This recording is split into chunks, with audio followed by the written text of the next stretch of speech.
Let me tell you a story of how the heavens and the earth were born.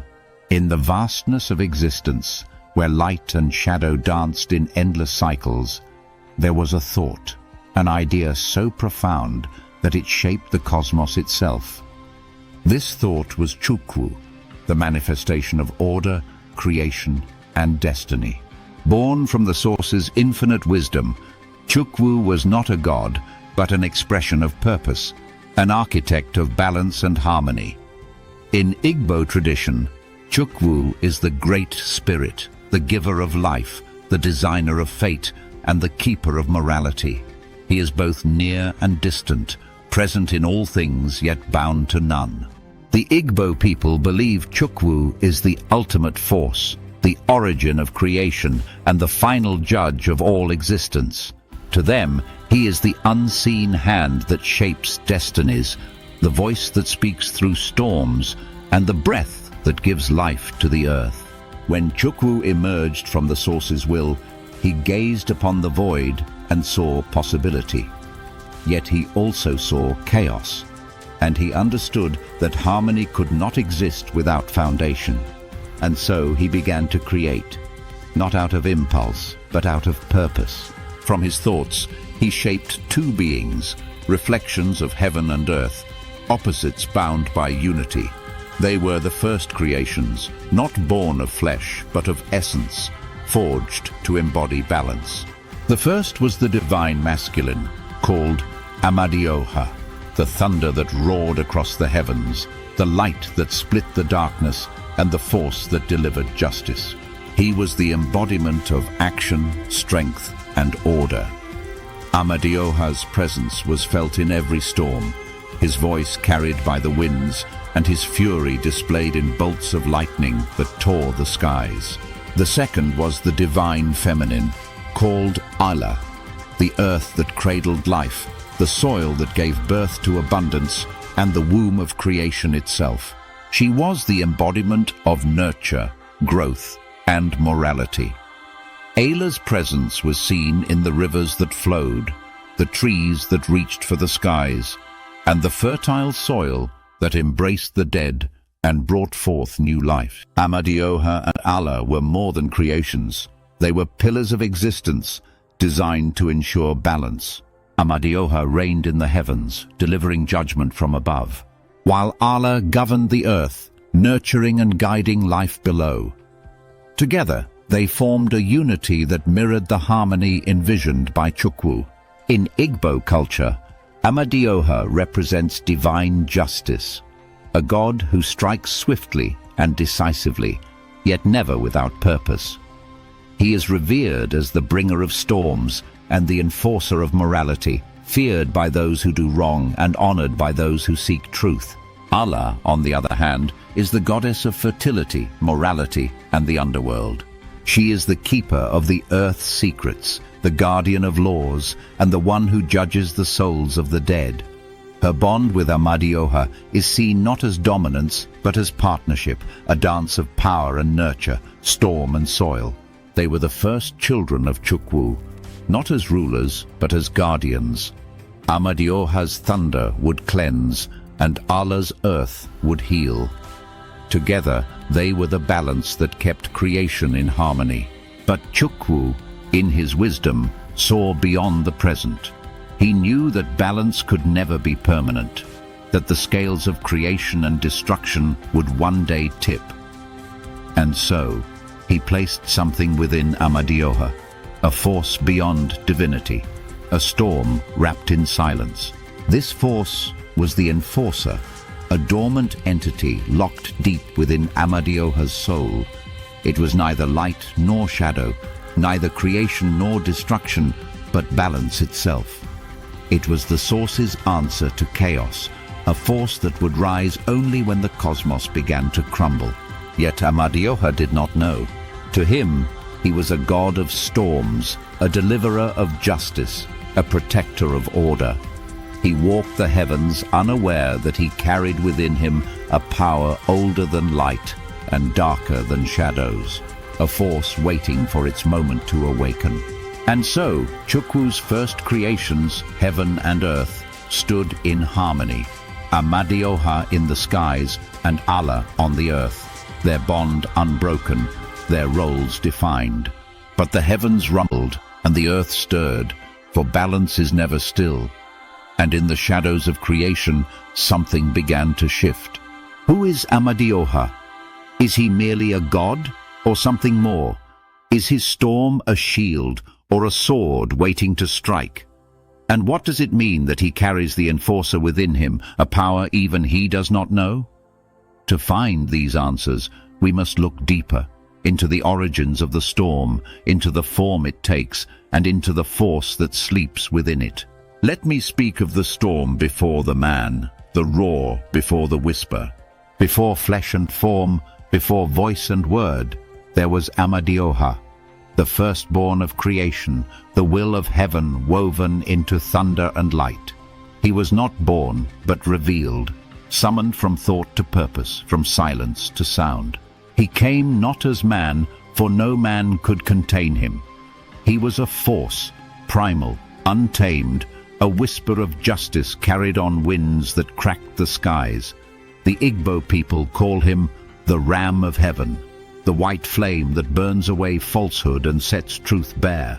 In the beginning he was formless, his essence bound to the skies, a storm given thought, but not flesh. When justice cried out, he descended, not as a god who walked, but as thunder that charged, a white ram whose horns cleaved the heavens, whose hooves shook the foundations of the earth. They say his arrival was never gentle. The clouds parted, the skies bled white, and the earth trembled beneath his weight.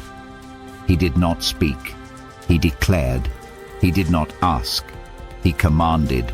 His presence was judgment itself, undeniable, unrelenting. Where there was injustice, he struck. Where there was corruption, he purified. And yet, his fury was not chaos, nor was it wild. It was purpose given shape, a storm not of destruction, but of renewal. The ram in Igbo tradition is the symbol of sacrifice, the offering that pleases the divine and ensures balance. And so, Amadioha's form echoed this truth. He was both the wielder of judgment and the price paid to restore harmony, a paradox wrapped in thunder. But Amadioha was not alone in his purpose, for every storm must meet the earth. Where Amadioha roared, Ala listened. Where his thunder broke, her earth healed. She was not his shadow, but his balance, the stillness that follows the storm. In Igbo tradition, Ala is the keeper of the earth, the mother of fertility and morality, the cradle of life and death. She governs the land, judges the living, and shelters the dead in her soil. To the Igbo, Ala is more than a goddess. She is the earth itself, the womb that births and the grave that receives. If Amadioha was the hand that strikes, Ala was the hand that mends. If he was justice, she was mercy.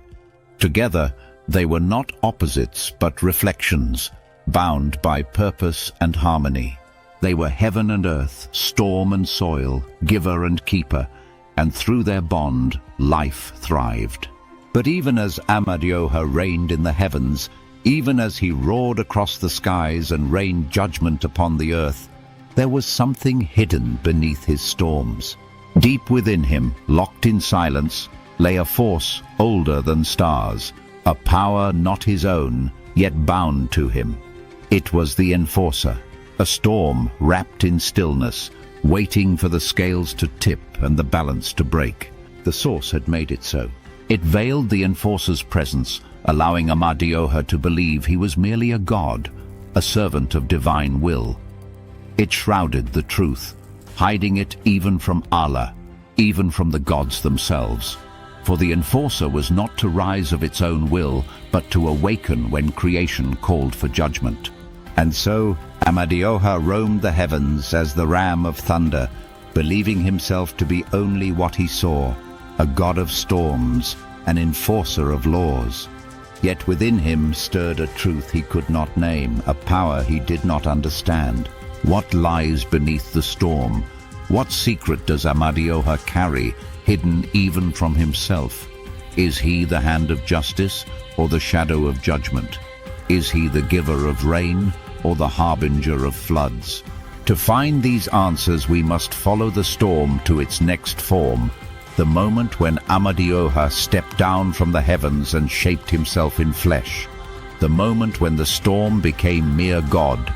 For eons, Amadioha ruled the heavens as a force unseen, a voice of thunder, a strike of light, a storm without form. But even the storm must meet the earth, and even the wind must take shape to be felt. It was in the climax of the great divine war, when the anti-creator and the elder gods clashed, that balance began to waver. Chaos rippled across creation, and the cries of the gods rose to the heavens. And so the storm stirred.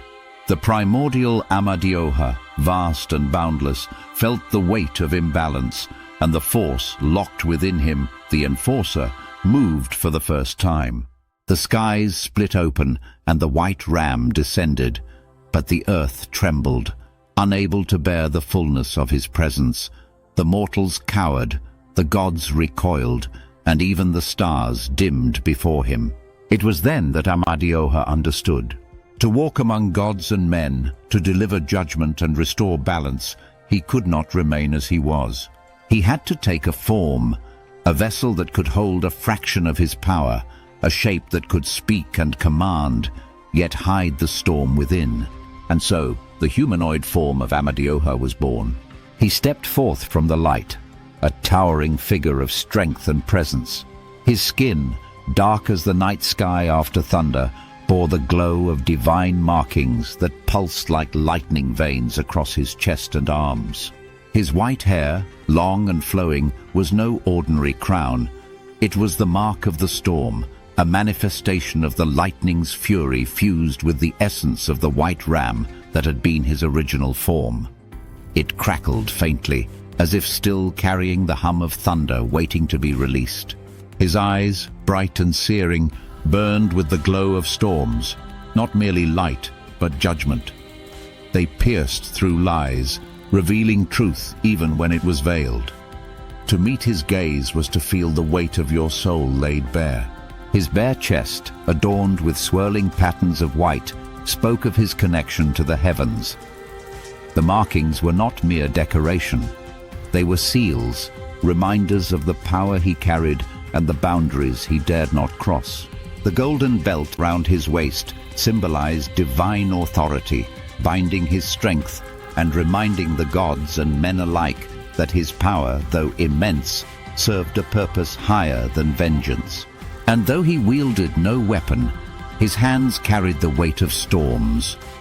With but a gesture, the skies could shatter. With but a whisper, the winds could bend.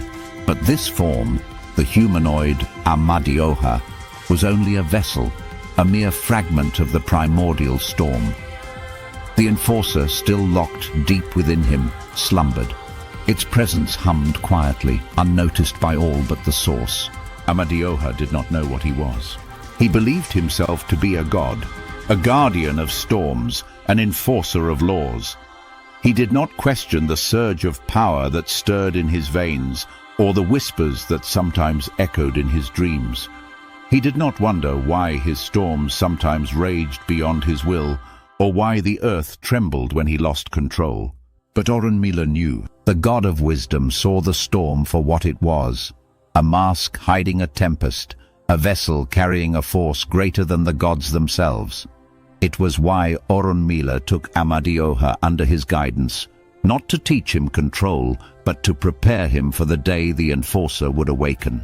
And even then, Orunmila dared not speak the full truth, for he feared that knowledge itself might break the seal.